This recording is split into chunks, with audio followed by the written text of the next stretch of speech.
them program. What's up, guys? Welcome back to the channel. Thanks so much for tuning in today. If you are brand new, welcome for the first time. Before I get started on today's video, I just wanted to send out a special thank you to all of you who watched my last video and sent me messages and emails and left comments and even sent me videos with your own stories and with your own personal experience. So I really appreciate that, and you guys made me really glad that I did do that video. So thank you so much for taking the time to do that. I really do appreciate it, and it definitely made making that difficult video worthwhile. So today I wanted to talk about something that you guys had actually requested, and I definitely have some personal experience on this and I struggle here, so I think it would be the perfect time to do it. It definitely is the season for this topic to come out, so we are going to go ahead and talk about it today. So today's topic is going to be about burnouts. Your body burning out, your mind burning out, you shutting down, falling into those winter blues, if you will, that can really happen any time of the year. We're going to talk about a few ways to kind of detect it coming on, how to listen to your body, and then ways to prevent it from happening. So let's just go ahead and get right into it. So if you're a person who likes to live in your sympathetic system, you will probably experience burnout a bit more frequently than your mellow Zen friends. If you are an extremist, you will probably experience it more as well. So when you are constantly living in that sympathetic system, like I do, you're basically in fight or flight all the time. It's like a bear is chasing you when you're sitting there and having a cup of coffee. All the time. So obviously that type of feeling in the body can add up quick and result in a burnout. I am personally one of those people who likes to ride that, so the busier I am, the better I think that I feel. And I will add more things to my plate and fit as many things as humanly possible in a day until I'm going, and I'm not paying attention to the signs coming along my way, and then I burn out and I want to sleep for 15 hours. And lay on my couch and do nothing, and I'm too lazy to walk my dogs, and I'm tired, and I'm getting sick, and I'm sure a lot of you guys have experienced this, and that's why you're asking me to talk about this topic.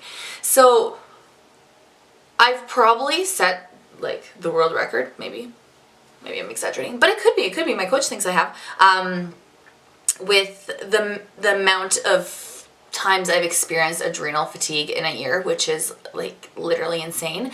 And 2 years ago, it was so ridiculous that I had symptoms of a stroke. So these are not things to take lightly. You need to take care of your body, and you need to find a way to calm down, especially if you are a person who likes to live up here. So I get it.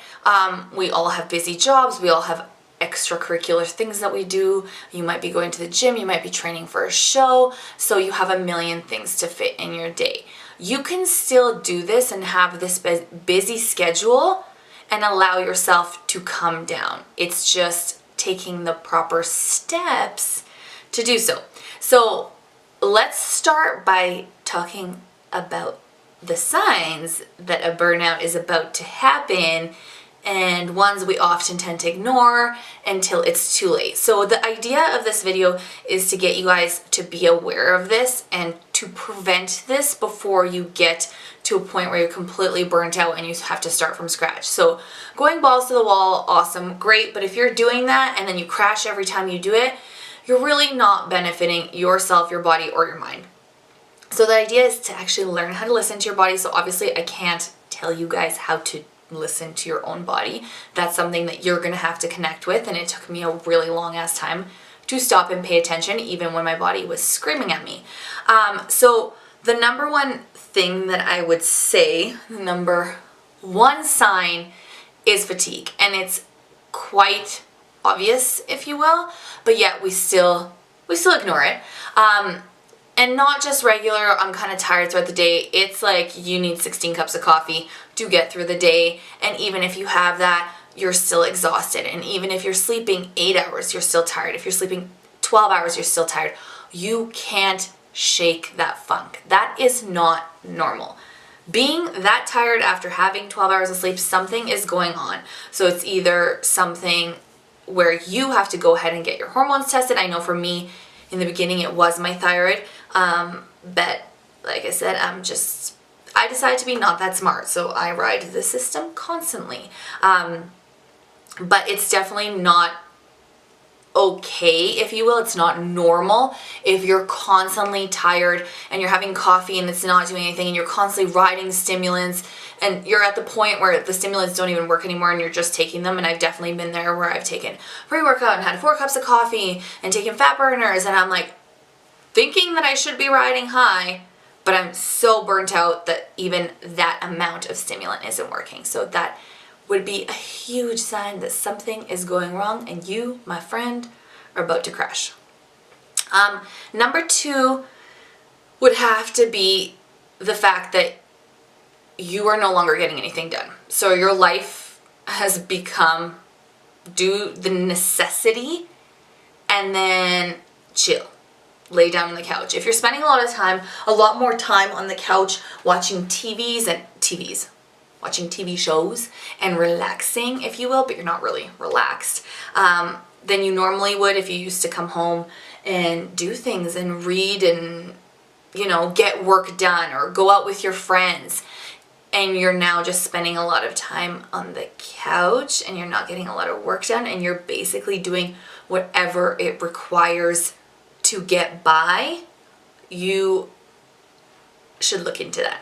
You should definitely take some time for yourself, because yes, you should have that time to relax, but if every single one of your evenings is spent being a vegetable on the couch, and it's not necessarily even because you want to do that anymore, it's just that you're so tired and you're so not motivated that that's where you spend most of your time.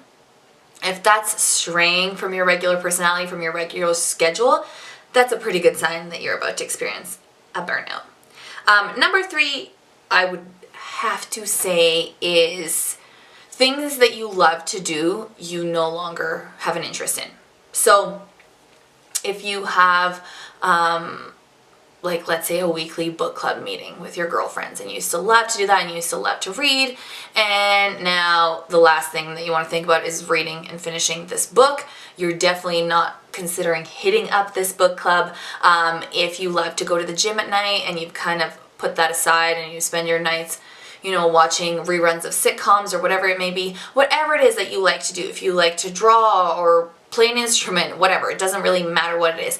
But if things that you really used to enjoy doing are becoming very monotonous tasks and they're becoming kind of painful and you feel like it's something that you have to do, that's another sign, my friend. That's another sign that you need to slow your roll. Number 4, I would have to say, is your ability to control your emotions, if you will.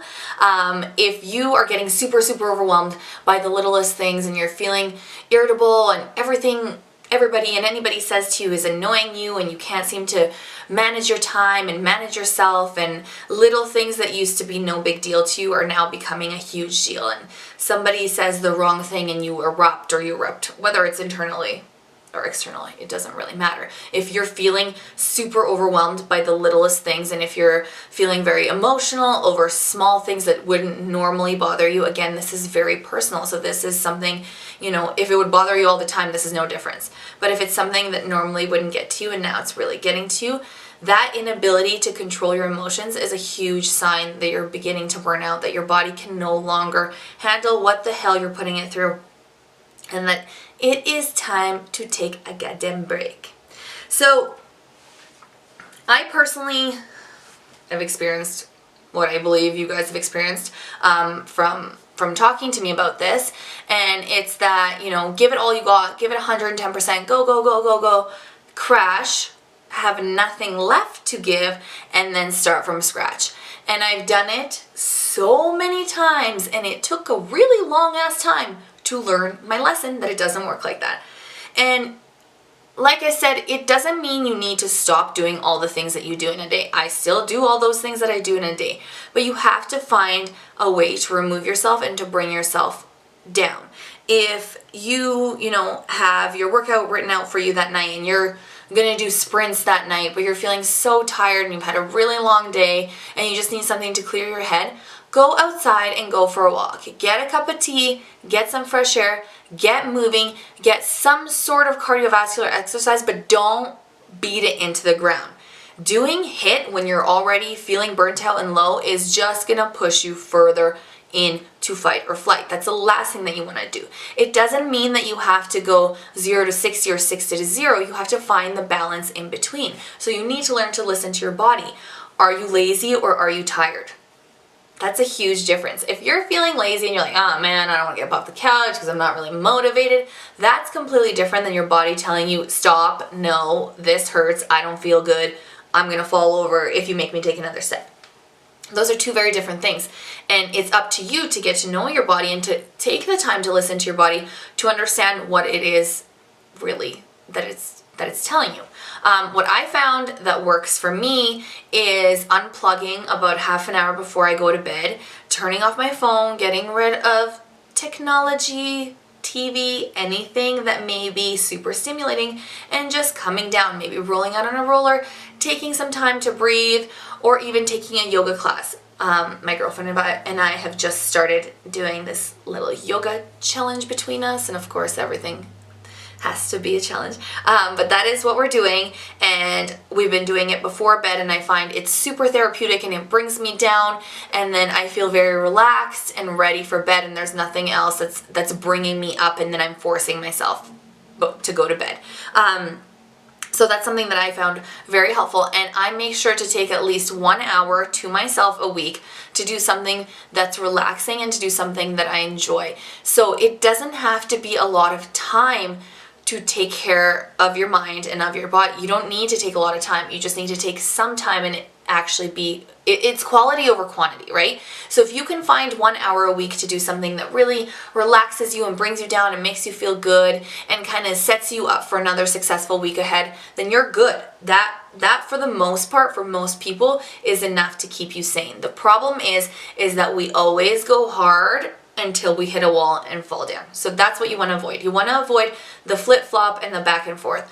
And I know one of the questions was kind of like, how do you know whether you should, go to the gym and go hard and keep pushing through it, or, go for a walk and read a book and eat some ice cream and so on. And I think this is kind of, at least the way that I see it, is a lot of people find comfort and coming down and so on in food, and then you negate your fitness goals, and then you get flustered with yourself all over again. So if you have fitness goals at the moment, but you're feeling burnt out, take a night off, go for that walk, read a book, get a cup of tea, but you don't need to get the ice cream too. I'm all about ice cream.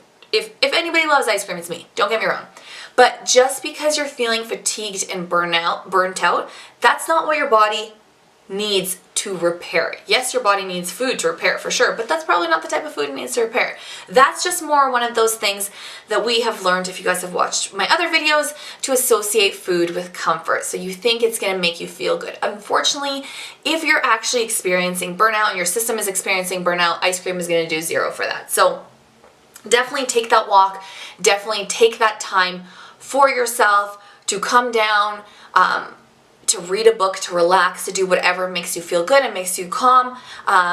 But if you do have specific goals, it's good to keep them in mind. And the reason that I say this is just because we do this and then we get super flustered with ourselves because we're like, why did I do that? And now I feel like shit, and now I'm not seeing these results. And then you go back into that cycle and it's going to stress you out even further. So for sure, balance is everything, and the next video will be about balance and moderation. But when you are in these moments where you already feel shitty, that's not the route that I would suggest, because you don't want to associate food as comfort, and you don't want to associate it as something that's going to pick you up from a down, because that in turn will build an unhealthy relationship with food.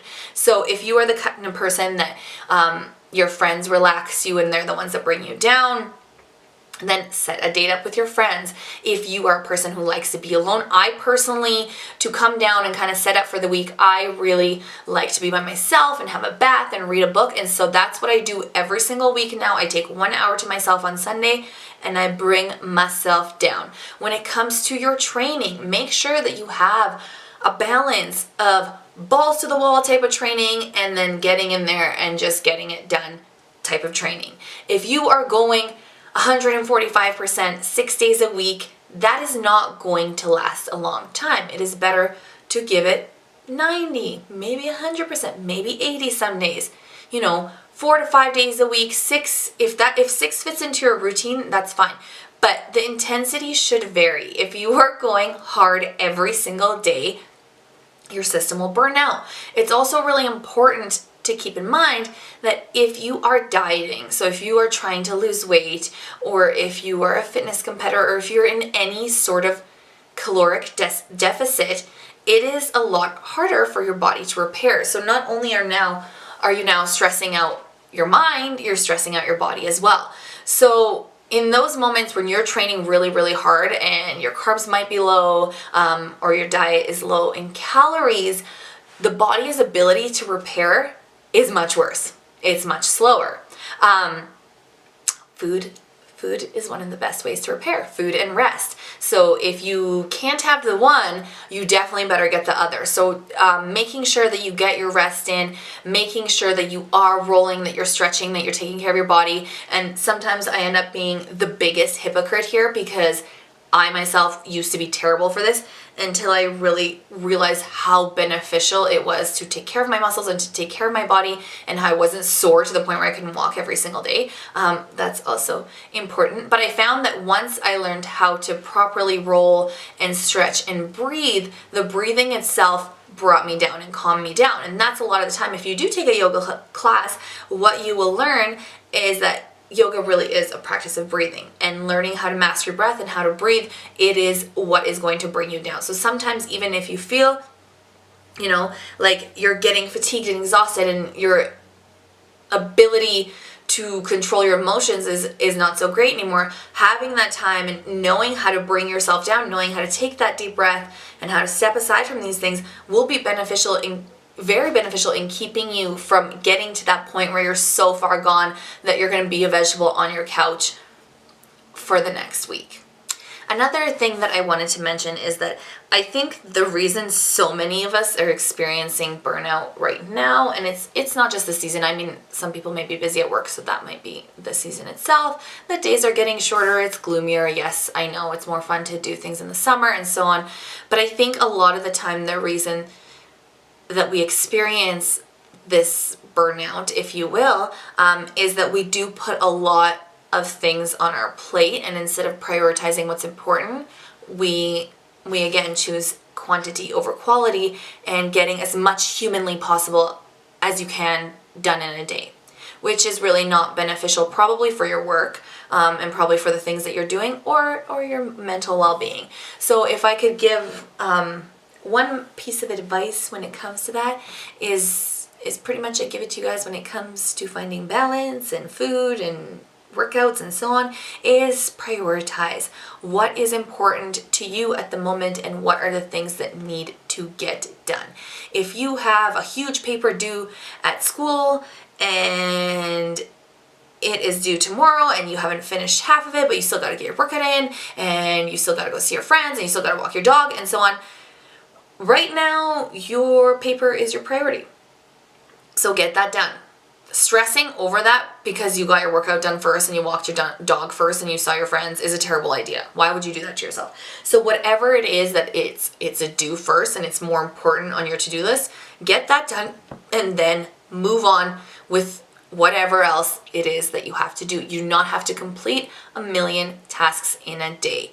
Another thing that I wanted to mention is I know a lot of people see us fitness competitors or people with really busy schedules getting up at 4 a.m. and doing their workouts and so on. And I just wanted you guys to keep something in mind. For the most part, I hope, the people who are doing these types of things aren't going to bed at midnight. They are the people who are, you know, coming down and relaxing, and they're in bed by 9, 10 o'clock. My friends who fitness, if you will, who have regular people jobs, as I call them, and have to go to work and then have, you know, kids and other obligations after work, do get up at 4 in the morning to get their workouts in, because that is a priority to them. But they also get to bed super early. Huge sleep. You guys, I'm tired today. Holy shit, I can't even talk. Sleep is a huge part of recovery. And like I said, if you don't really have the food, it's your biggest part of recovery.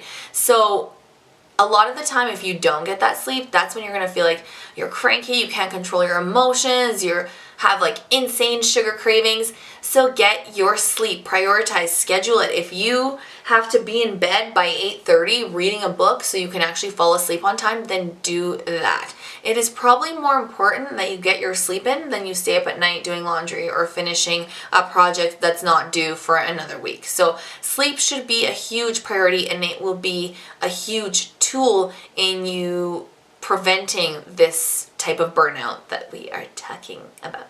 So I'm just gonna go ahead and wrap this up with things that have worked for me that I've already said to you guys, and to just, you know, wrap it up in a nice little package. So for me personally, I shut off before I go to bed about a half an hour, remove technology just to bring myself down, and just to not look at things that may, you know, bring me back up before bed. I take that hour once a week to have time by myself, to have a bath, to read a book, to get things done. And I am practicing yoga, as I said, which is brand new. I have done yoga before, but it's kind of been like hit and miss and all over the place. So I think this is really good that I have somebody doing it with me, so it keeps me super accountable. And so far my experience has been great, like I said, and it's really surprisingly relaxed me. So that is something that I would suggest if that is something that relaxes you. Find what it is that kind of brings you down, whether it's painting or taking a dance class or whatever it is, and make sure that you have room and time for it. When your schedule is busiest, this is where these things are the most important. This is where fitting in time to relax and fitting in things that you enjoy to do are most important. We all have 1 hour out of a week that we can spare to do something that can make us feel good and make us feel happy and relax us a little bit. So I highly recommend that you guys do that, and I hope that you do that. And I hope that you found the information in this video helpful, and I hope that it gives you a little bit of an understanding, and I hope you take the time to listen to your body and listen to what it is telling you, because if it's telling you it's time to take a break, then it really is time to take a break. There's no use fighting it.